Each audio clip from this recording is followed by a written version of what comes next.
ইসলাম যে নারীদের সম্মান দিয়েছে, আপনি বর্তমানে ভারতের আনাচে কানাচে দেখেন যে এই পরিস্থিতিটা কি দাঁড়িয়েছে, অবস্থাটা কি দাঁড়িয়েছে। ভাইজান, আপনাকে আমি নিজে বলছি একটা কথা, গত বছরের তার আগে বছরের একটা কথা বলছি। আমার মালদা টাউন থেকে আমার টিকিট ছিল, আমি যাব শিয়ালদা, ওখান থেকে আমি উত্তর 24 পরগনা আমার প্রোগ্রাম, তো ওখান থেকে আবার আমি গাড়ি ধরবো। তো একটা যুবতী নারী ট্রেনে বসে আছে, তো ওকে আমি মানে ভাবনা চিন্তা করতে করতে আমি অবশেষে তাকে জিজ্ঞেস করেই ফেললাম, তোমার নাম কি? এই। তোমার আব্বা এই। তোমার বাড়ি কোথায়? অমুক জায়গা বাড়ি, আমার গ্রাম এই, আমার থানায় এই। সব কিছু বলার পরে আমি বলছি, তো তুমি তো মুসলমানের মেয়ে, তো তোমার মতো একটা মেয়ে ইসলাম যে নারীদের সম্মান দিয়েছে, আর তুমি এইভাবে রাস্তাতে চলছো, অর্থাৎ ট্রেনে একটা সিঙ্গেল সিটে বসে আছো, মাথার কাপড়টাকে খুলে দিয়েছো, আর তোমাকে দেখছি না তোমার গায়ে ওড়না আছে না তোমার মাথায় চাদর আছে, তো একটু খারাপ লাগে না বোন? এই কথাটা কি খারাপ না ভালো? হ্যাঁ না বলেন? কোন এমন অপরাধের কথা? তো আল্লাহ যা একটু আগে একজন কোন মাওলানা কি কোন মাদ্রাসার তালিব ইলম একটা ওয়াজ করছিলেন যে শিক্ষিত অশিক্ষিত কোনোদিন সমান হতে পারে না, একজন চক্ষুওয়ালা আর অন্ধ ব্যক্তি কোনোদিন সমান হতে পারে না। কুল হাল ইস্তাবিল আমা ওয়াল বাসির। কে একজন বক্তব্য দিচ্ছিলেন, রুমে বসেছিলাম, একটু কানে আওয়াজটা আসলো। তো কোন ঘরের কোন পরিবারের মেয়ে আল্লাহ ভালো জানে আমি কোন অপরাধের কথা বলেছি। তারপরে বলছে যে মুলবির ঘে কোনো কথা নাই, সামনে আসতে গেলে কয়ে মাথায় কাপড় দাও, এই করো ওই করো। তাহলে যদি এটা কথা অপরাধী হয়, তাহলে আপনি বলুন শরীয়ত এটা বলেনি।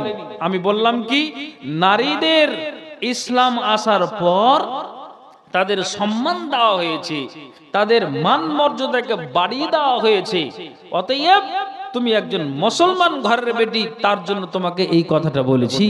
অপরাধ হয়ে গেলে তোমাকে সালাম। তাহলে আমি আপনাকে বলছি, আরো দেখেন চতুর্দিকে যেখানে সেখানে নারী নির্যাতন হচ্ছে না? তাহলে ইসলাম যে তাদের সম্মান দিয়েছে, এই সম্মান রক্ষা করার দায়িত্ব কার? কে হেফাজতে রাখবে? কেন এরকমটা হচ্ছে? বাধা প্রদান হচ্ছে না কেন?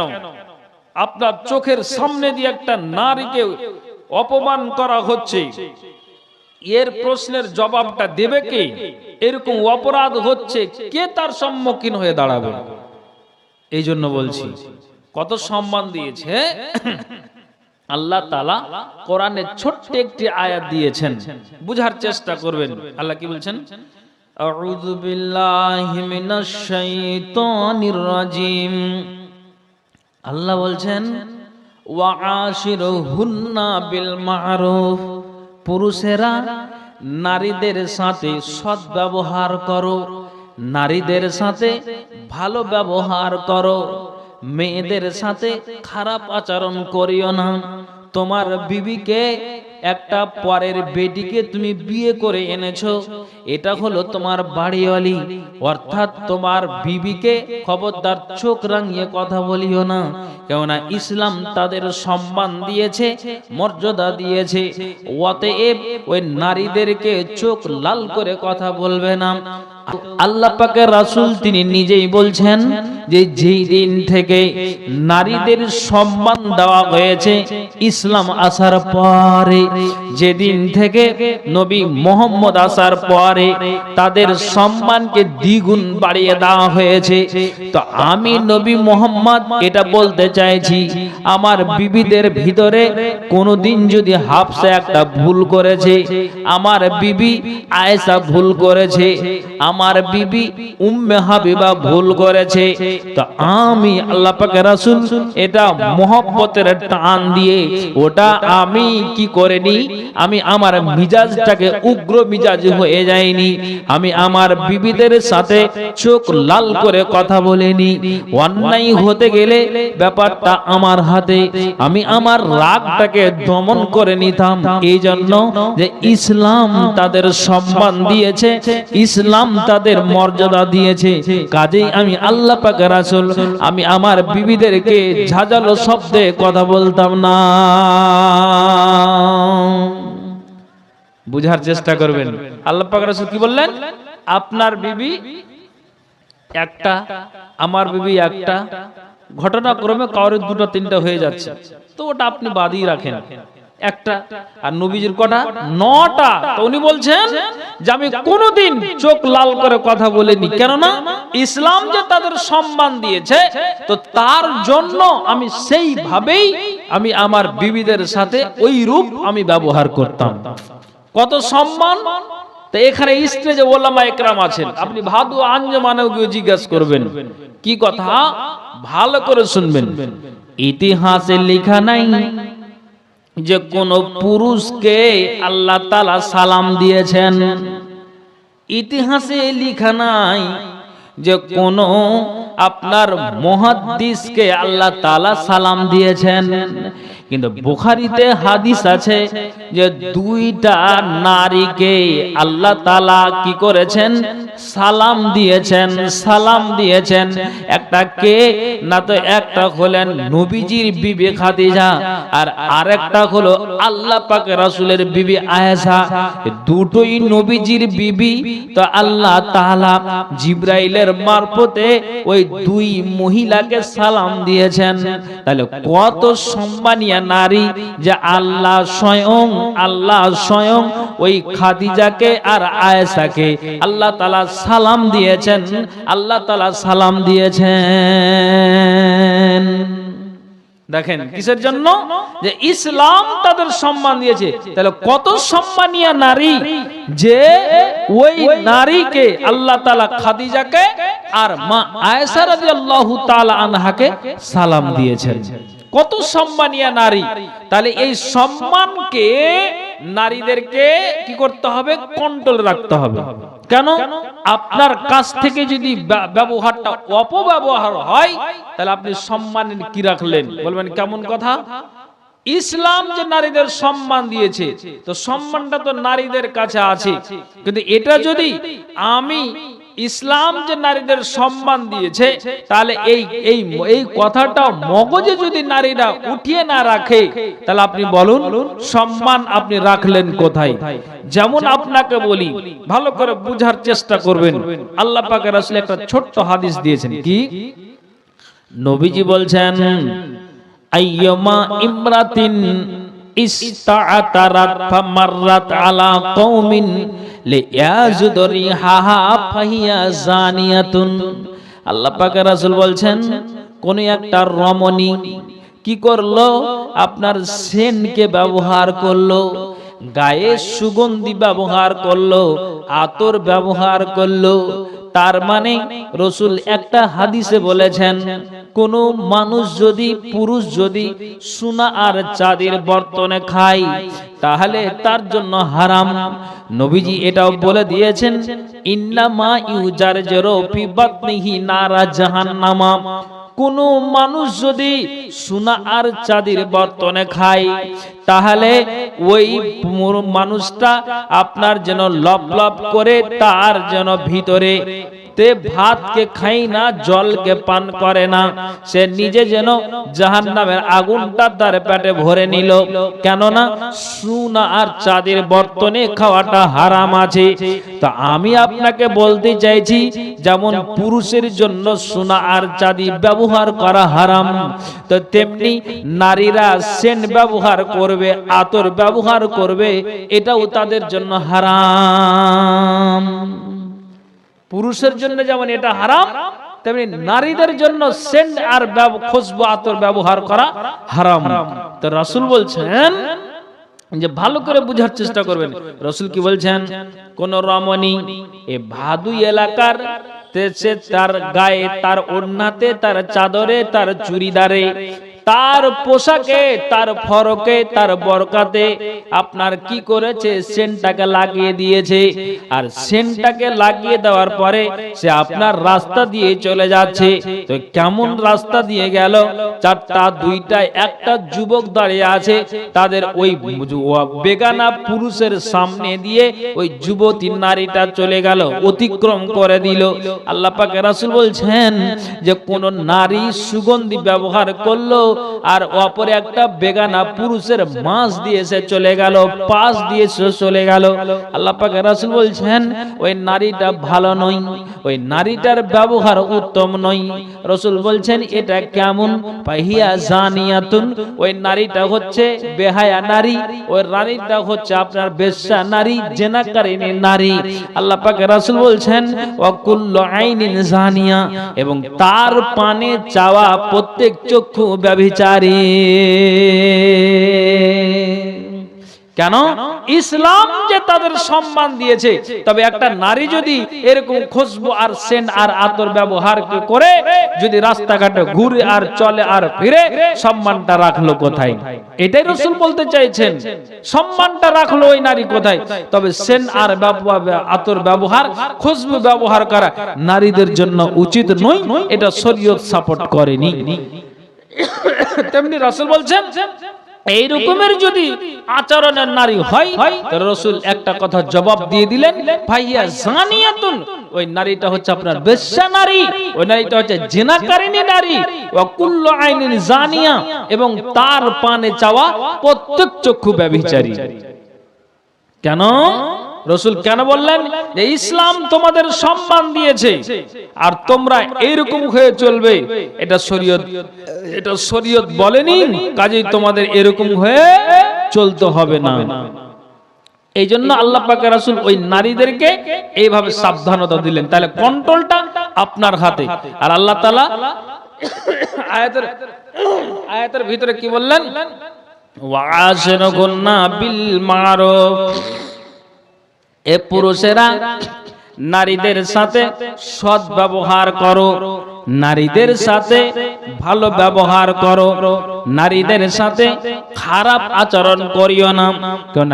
ইসলাম আসার আগে নারীদের কোনো সম্মান ছিল না, নারীদের কোনো মর্যাদা ছিল না, কিন্তু ইসলাম আসার পর নারীদের সম্মানকে দ্বিগুণ বাড়িয়ে দেওয়া হয়েছে।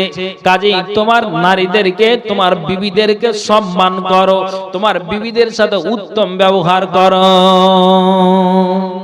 কেন? তা আপনাকে একটা কথা বলছি। হযরতে ইবনে আব্বাস, ইনি একজন সাহাবী, তো হযরতে ইবনে আব্বাস রাদিয়াল্লাহু তাআলা আনহু উনি বলছেন যে আমি মাঝে মাঝে দেখতে পাই যে আমার স্ত্রী দেখি যে নতুন কাপড়কে পরিধান করেছে, সুন্দর করে একটা আপনার কি করেছে, গায়ে একটা চাদর দিয়েছে আর মাথার কাপড়টাকে এইভাবে খুলে দিয়েছে। ইবনে আব্বাস, আমি তো তার স্বামী, তো আমার সামনে আমার স্ত্রী মাথার কাপড় খুলে দিয়েছে, গায়ের একটু চাদরকে সরিয়ে দিয়েছে, আপনার চাদর সরিয়ে দিয়েছে, তার মানে তার এলাকা থেকে চাদরটাকে টেনে নিয়েছে। তো স্বামীর সামনে একটা বিবি যদি ওপেন হয়ে যায়, এটা গুনাহ নয়? সবাই সিজদা করে নিলেন, শুধু করলো না শয়তান। দয়াল আল্লাহ গো মাবুদ মাওলা গো, তুমি যে কত রকম খেলা জানো, তুমি যে কত রকম খেলা জানো। ইব্রাহিমকে বললে তুমি পুত্র কুরবানি করতে, আবার ইসমাইলকে বলো তুমি ধৈর্য ধারণ করতে, আবার ছুরিকে করো কেন তুমি মানা। দয়া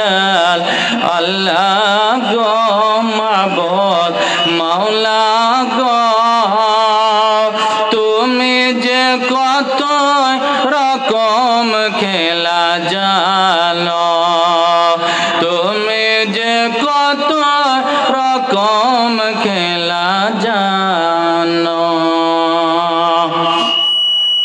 শ্রদ্ধেয় সভাপতি, ওলামায়ে একরামগণ, সামনের বসে থাকা আল্লাহর প্রেমিক দিন দরদি ভাইরা বাপজানেরা, পর্দার আড়ালে বসে থাকা অবলা সরলা মায়েরা বোনেরা, আল্লাহ পাক রব্বুল আলামিনের লক্ষ লক্ষ প্রশংসা, যিনি আমাদের এই সমস্ত সভাতে আসার সুযোগ করে দেন, আজকেও করেছেন। জোরে সোরে বলেন আলহামদুলিল্লাহ। এই যে আপনার আশেপাশে যতগুলো গাছপালা আছে, বুঝতে পেরেছেন যে বাঁশ খুঁটি সব কিয়ামতের মাঠে সাক্ষী দিবে, সব সাক্ষী দিবে, বুঝতে পেরেছেন। অতএব আল্লাহ আমাদের সুযোগ করে দিয়েছেন আসার। আমরা আরো একবার সকলে, নারী পুরুষ নির্বিশেষে বলবো আলহামদুলিল্লাহ। অতঃপর তার দয়ার কান্ডারি সৈয়দুল মুরসালিন খাতামুন নবীন মুহাম্মদুর রাসূলুল্লাহ মুহাব্বতের সঙ্গে বলে সাল্লাল্লাহু আলাইহি ওয়াসাল্লামের উপর কোটি কোটি শান্তি ধারা বর্ষিত হোক। আল্লাহুম্মা সাল্লি ওয়া সাল্লিম ওয়া বারিক আলাইহি। রব্বুল আলামিন, তোমার ইচ্ছাতে আমরা এখানে এসেছি। তুমি আমাদের সুযোগ না করে দিলে আসতে পারতাম না। তুমি আমাদের আশাটাকে কবুল করে নাও। বলেন আল্লাহুম্মা আমিন। জোরে বলেন আল্লাহুম্মা আমিন। আল্লাহ, এখান থেকে যেন কিছু নিয়ে যেতে পারি এবং তার প্রতি আমল করে নিজের লাইফটাকে সাজাতে পারে, জান্নাতের উপযোগী করতে পারে। বলে আল্লাহুম্মা আমিন। আমি যে কোনো জালসা আপনারা শুনেছেন, প্রথমে কিসের শিক্ষা দিয়ে কেউ বলতে পারবেন? সূরা ইখলাস। সূরা ইখলাস সবাই জানি আমরা, বুঝতে পেরেছেন। নবী মুহাম্মদুর রাসূলুল্লাহ সাল্লাল্লাহু আলাইহি সাল্লাম বলছেন কি, হে সাহাবীরা, তোমাদের মধ্যে কেউ আছে যে এক রাতে 10 পারা কোরআন শেষ করতে পারবে? সাহাবীরা বলছেন ওয়া কাইফা ইয়া রাসূলুল্লাহ, আল্লাহর রাসূল, এটা কেমন হতে পারে, কেমন করে সম্ভব হয় 10 পারা কোরআন শেষ করা? নবী মুহাম্মদ সাল্লাল্লাহু আলাইহি সাল্লাম বললেন, কোরআন মাজিদের মধ্যে একটা সূরা আছে, ছোট্ট সূরা, সূরাটার নাম সূরাতুল ইখলাস। বুঝতে পেরেছেন? নবী বললেন, দুনিয়ার মানুষ রে, বালা পাথারের মানুষ, এই ছোট্ট সূরা হলেও এত দাম আছে, এত মূল্য আছে। যেই সূরাটা তুমি যদি একবার পড়তে পারো, তবে তুমি যেন 10 পারা কোরআন শেষ করতে পারলে। বলেন আলহামদুলিল্লাহ। দুনিয়ার মানুষ 2 বার যদি পড়তে পারো, তবে তুমি যেন 20 পারা শেষ করতে পারলে। তুমি যদি 3 বার পড়তে পারো, তবে পূর্ণ কোরআন শেষ করে যত নেকি হয়, যত নেকি হয়, অত নেকি তোমার নেকের খাতাতে তুলে দেওয়া হবে। আল্লাহু আকবার। গত কয়েকদিন হলো আমাদের হেফজুল কোরআন, বালাপাতার হেফজুল কোরআন, বুঝতে পেরেছেন। একটা হাফেজ, ছোট্ট একটা হাফেজ দেখে একটা আশ্চর্যিত হয়ে গেলাম।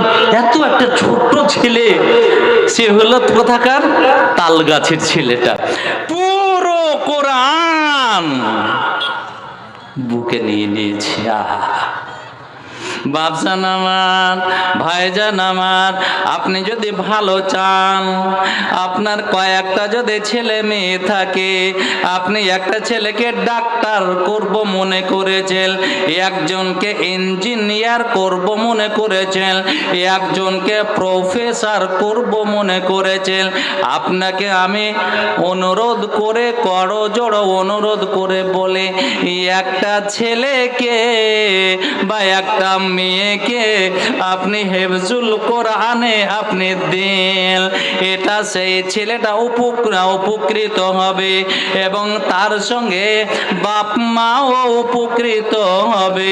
বলেন সুবহানাল্লাহ। তবে আমরা সূরা ইখলাসটাকে একটু পড়ে নিই, আমার সঙ্গে সকলে পড়বেন। বিসমিল্লাহির রহমানির রহিম। সবাই কুল হুয়াল্লাহু আহাদ আল্লাহুস সামাদ লাম ইয়ালিদ ওয়া লাম ইউলাদ ওয়া লাম ইয়াকুল লাহু কুফুয়ান আহাদ। একবার হলো। দ্বিতীয়, বিসমিল্লাহির রহমানির রহিম। কুল হুয়াল্লাহু আহাদ আল্লাহুস সামাদ লাম ইয়ালিদ ওয়া লাম ইউলাদ ওয়া লাম ইয়াকুল লাহু কুফুয়ান আহাদ। আবার বিসমিল্লাহির রহমানির রহিম। কুল হুয়াল্লাহু আহাদ আল্লাহুস সামাদ লাম ইয়ালিদ ওয়া লাম ইউলাদ ওয়া লাম ইয়াকুল লাহু কুফুয়ান আহাদ। কয় মিনিট সময় লাগলো? 2 মিনিট। নবী বললেন সকালে 3 বার পড়ে নাও, তোমার পূর্ণ কোরআন শেষ হয়ে গেল। মারে আমার, বেটিরে আমার, বোনরে আমার, ফজরের নামাজ শেষ হয়ে গেল। যদি তুমি যদি কোরআন তেলাওয়াত করতে না পারো, সময় তো আমার কাছে নাই, তবু তুমি এই সূরাটাকে 3 বার পড়ে নাও। আল্লাহর রহমত বর্ষিত হবে, তোমার উপর বর্ষিত হবে। পূর্ণ কোরআন শেষ করার সমান তোমার নেকি হয়ে যাবে। পড়বেন ইনশাআল্লাহ। পড়বেন তো শয়তান কিন্তু ভুলে দিবে। শয়তান খুব মুশকিল না, তুমি পড়লেই তো এতগুলো নেকি হবে। 1 2 নম্বরে একটা হাদিস আপনাকে তুলে দিচ্ছি, হাদিসটা নিয়ে যেতেই হবে, তার ফলাফল বলছি। হাদিসটা কি?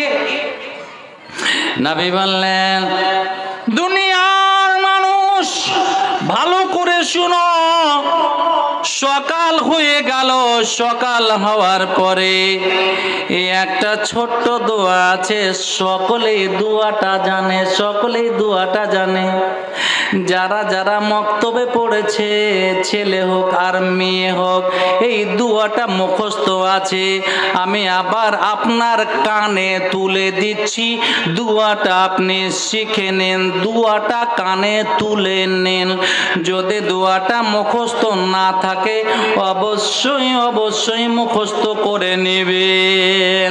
দোয়াটা হলো কি? আমার সঙ্গে বলবেন, লা ইলাহা ইল্লাল্লাহু ওয়াহদাহু লা শারীকা লাহু লাহুল মুলকু ওয়া লাহুল হামদু ওয়া হুয়া আলা কুল্লি শাইইন কাদির। মুখস্থ নাই? আছে কিনা? কেউ হাত তুলেন। আল্লাহ আলহামদুলিল্লাহ, আলহামদুলিল্লাহ। আমার নাই বললেন, ওরে বালা পাতারের মানুষ, যারা সকাল করলো, সকাল করার পরে ফজরের সালাত আদায় করলো, তারপরে এই দোয়াটা যদি 10 বার পড়তে পারে, কতবার বললাম? 10 বার যদি পড়তে পারে, তার জন্য কি পুরস্কার রয়েছে, তার জন্য কি হাদিয়া রয়েছে শোনো। নবী বললেন, কুতিবা লাহু বিহিন্না আশারু হাসানাতিন। ওই লোকটাকে বিশাল পাহাড়ের সমান বড় বড় 10টা নেকি দেওয়া হবে।